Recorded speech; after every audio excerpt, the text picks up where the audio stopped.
मेरा नाम है निधि नागौरी और आपका फिर से स्वागत है मेरे चैनल पर। ये वीडियो है वीडियो नंबर 2 हमारे सीपीए सीरीज का। अगर आपने पिछला वीडियो नहीं देखा है तो डिस्क्रिप्शन बॉक्स जरूर चेक करें लिंक के लिए, ताकि आप यहाँ तक हमने जो भी एजुकेशन है वो हमारी कंप्लीट हो चुकी है तो आप वीडियो नंबर 2 से आगे फॉलो कर सके।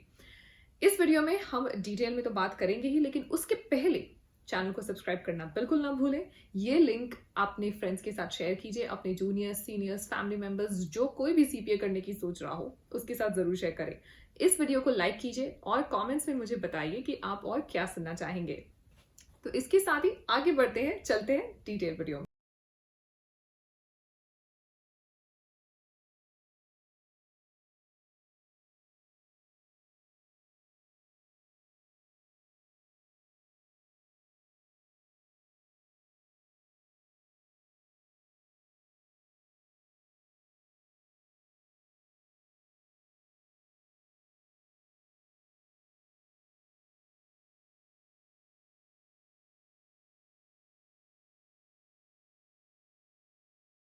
पिछले वीडियो में बात तो की थी एप्लीकेशन की, हमने एप्लीकेशन कॉस्ट्स भी इवैल्यूएट किए। तो आगे की स्टेप्स क्या है? तो 28,400 से अब जब हम आगे बढ़ेंगे तो हमें हमारी नोट्स की किताब तो फॉलो करनी ही पड़ेगी। तो मेरी नोट्स की किताब आज वापस यहीं हाजिर है, सारी डिटेल्स हैं इसमें। तो एग्जाम का जो फॉर्मेट है, जो कि हमने बात की थी प्लेयर्स की, जो बीच का प्लेयर है और जो कि मेन प्लेयर है, यूनिफॉर्म प्लेयर है, यानी कि आप एग्जाम किसी भी जुरिस्डिक्शन के लिए लिखें, एग्जाम का फॉर्मेट जो है वो चेंज नहीं होता। तो आपके 4 पेपर्स हैं इन टोटल। FAR यानी कि अकाउंटिंग, AUD यानी कि ऑडिटिंग, BEC यानी कि business ethics and communication, and lastly रेग यानी कि रेगुलेशन, मतलब कि टैक्सेशन समझ लीजिए आप इसे। तो मैंने आपको ये जो फॉर्मेट बताया, जो 4 सीरीज बताई एग्जाम्स की, उसी सीरीज में मैंने एग्जाम लिखा भी था और मैं रेकमेंड करूंगी उसी सीरीज में लिखना। तो सबसे पहले फार, जिसे आप कह सकते हो अकाउंटिंग, बहुत सारे लोग कहते हैं ये बहुत डिफिकल्ट है, सबसे टफ पेपर यही माना जाता है। और अगर आपने इंडिया में बेसिक अकाउंटिंग कोर्सेज किए हैं, अगर आप सीए हैं, तो ऑफ कोर्स ये इजी होना चाहिए आपके लिए। इंडिया में अगर आपने बेसिक अकाउंटिंग भी पढ़ा है तो भी आपको ये काफी जान पहचाना लगेगा। यूएस गैप उतना डिफरेंट नहीं है, बिकॉज एक चीज हमेशा याद रखिए, अकाउंटिंग जो है वो वर्ल्ड वाइड, जो गोल्डन रूल्स ऑफ अकाउंटिंग है वो चेंज नहीं होते।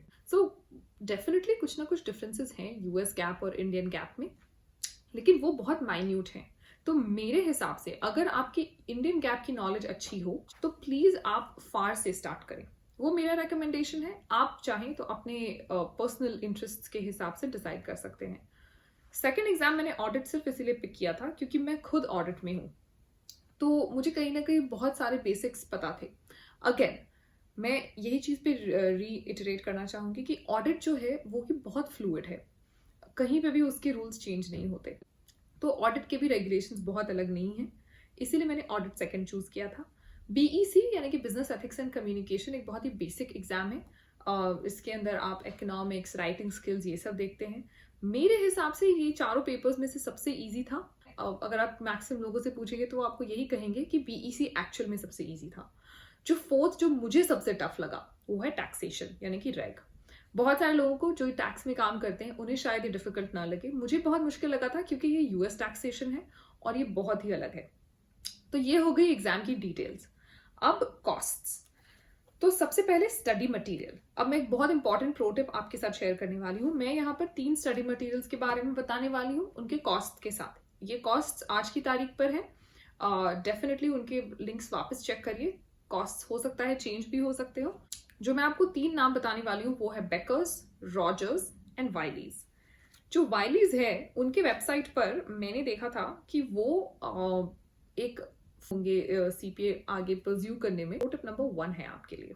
मेरी पर्सनल प्रेफरेंस हमेशा बेकर्स है, बिकॉज मैंने खुद बेकर्स यूज किया है। मैंने रॉजर्स और वाइली टेम्पोरेरली भी यूज नहीं किया है, बट मैंने अपने फ्रेंड्स से जो रिव्यूज सुने हैं वो अच्छे ही रहे हैं। सो आपके ऊपर है 100%। जैसा मैंने आपको पहले भी कहा था, प्रो टिप नंबर 1 फॉलो कीजिए, वाइलीज के वेबसाइट पे जाइए और उनका ट्रायल पैकेज यूज करके चेक कीजिए कि आपके इंटरेस्ट पे वो मैच होता है या नहीं।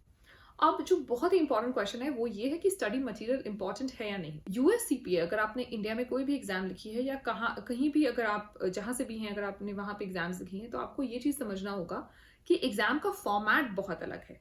सवाल हो सकता है सिमिलर हो, लेकिन सवाल पूछने का तरीका बहुत अलग है।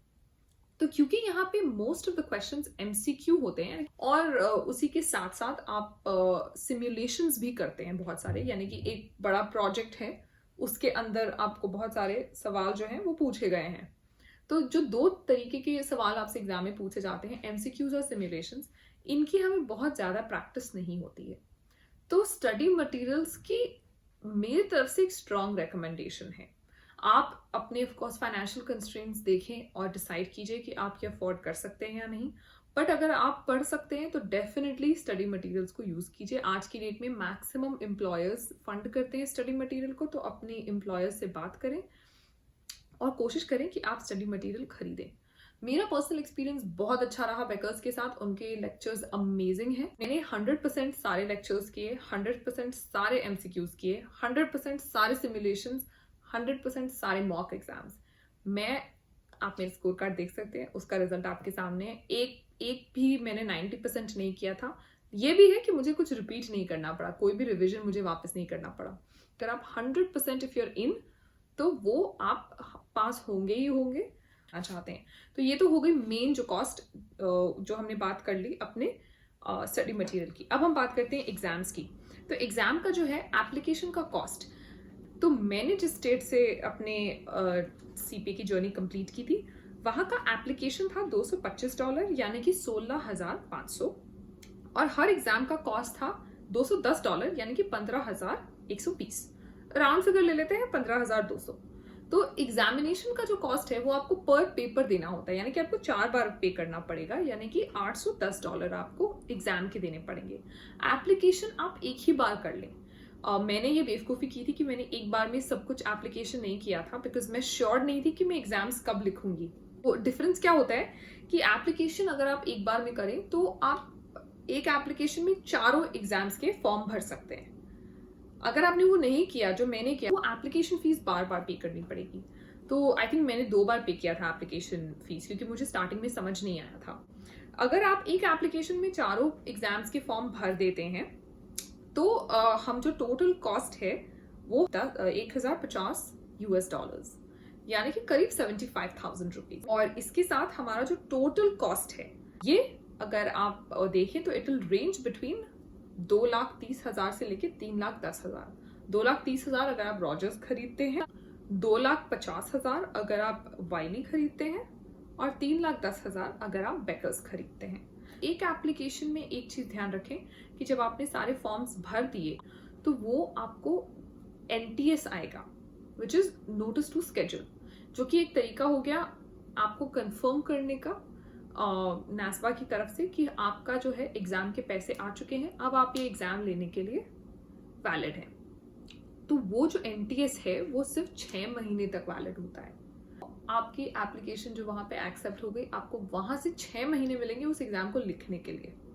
उसके बियॉन्ड आप वो एग्जाम नहीं लिख सकते हैं। इसी की वजह से मैं अपने एग्जाम स्केड्यूल नहीं कर पाई थी, क्योंकि मुझे मेरे ट्रैवल स्केड्यूल का पता नहीं था, काम के स्केड्यूल का पता नहीं था। तो पता नहीं था कि 6 महीने में कौन से एग्जाम्स लिख पाऊंगी, कौन से नहीं लिख पाऊंगी। इन दी एंड मैंने अपनी सीपीए जर्नी 7 महीने में कंप्लीट की। आप अपने हिसाब से डिसाइड कीजिए, क्योंकि ये एग्जाम्स बहुत एक्सपेंसिव हैं, तो प्लीज सोच समझ के डिसाइड। हम बात करते हैं लाइसेंसिंग की। तो मैंने जो स्टेट से लाइसेंसिंग ली थी, बहुत ही सिंपल प्रोसीजर था। वहाँ पे मुझे $150 देने पड़े, जो कि हो गया करीब 10,500। एक फॉर्म भी भरना पड़ा जिसके अंदर मुझे अपने 2 साल की एक वर्क एक्सपीरियंस को सर्टिफाई करवाना पड़ा। और वो वर्क एक्सपीरियंस, मेरे जो स्टेट का लाइसेंसिंग रिक्वायरमेंट था वो यही है कि वो वर्क एक्सपीरियंस एक US CPA के अंडर होना चाहिए। तो मैं क्योंकि US में काम कर रही थी और मेरे जो बॉसेस थे सब US CPA थे, तो मेरी एक्सपीरियंस कंप्लीट थी US में। तो और मुझे मेरा लाइसेंस फाइनली मई 2019 में मिल गया। तो हमने अब जो है टोटल कॉस्ट वो है इंक्लूडिंग स्टडी मटेरियल, 3,20,000 जो है एकदम हाईएस्ट, वो आप कंसिडर कर रहे हैं total cost of doing a US CPA। और उसके अलावा अगर आप लोअर लेवल्स पे जाएंगे, तो अगर आपको रॉजर्स लेना है या वाइलीज लेना है या आपको चीपर इवैल्यूएटर्स के थ्रू जाना है, तो वो कॉस्ट और भी कम हो जाती हैं। आप ये एज लो एज 2,10,000 तक में ये कोर्स आप कंप्लीट कर सकते हैं। मेरी डेफिनेटली थोड़ी सी हायर एंड रही, बिकॉज मुझे बेकर्स यूज करना था और मुझे अनडिसाइडेड जुरिसडिक्शन, जिसकी बात हमने फर्स्ट वीडियो में की थी, वो करना था। हमने सारी डिटेल्स बात कर ली हैं, कॉस्ट की भी बात हो गई है, और इसके अलावा आपके जो भी क्वेश्चंस हैं वो आप कमेंट्स में ज़रूर छोड़िए। इंस्टाग्राम पे भी आप मुझे मैसेज कर सकते हैं या लिंक्डइन पे भी, तो जहाँ पे भी आप अपने क्वेश्चंस छोड़ेंगे I am definitely gonna answer them. Thank you so much मुझे फॉलो करने के लिए, इस वीडियो को पूरा सुनने को, कि सपने देखते रहिए, बहुत ज़रूरी है, सेफ रहिए, अपने लव्ड वंस के साथ रहिए, and remember one thing, we only have one life, so we dream it and we live it. नमस्ते। एक इम्पॉर्टेंट चीज़ जो मैं आपके साथ शेयर करना चाहती हूँ, मैं जो भी एक्सपीरियंस शेयर कर रही हूँ ये पर्सनल है, इसके अंदर कुछ भी स्पॉन्सर्ड नहीं है। हर किसी का एक्सपीरियंस अलग हो सकता है, तो इसे प्लीज़ किसी के एक्सपीरियंस के साथ कंपेयर मत कीजिएगा। कुछ भी स्पॉन्सर्ड नहीं है, सब कुछ रियल है। Thank you.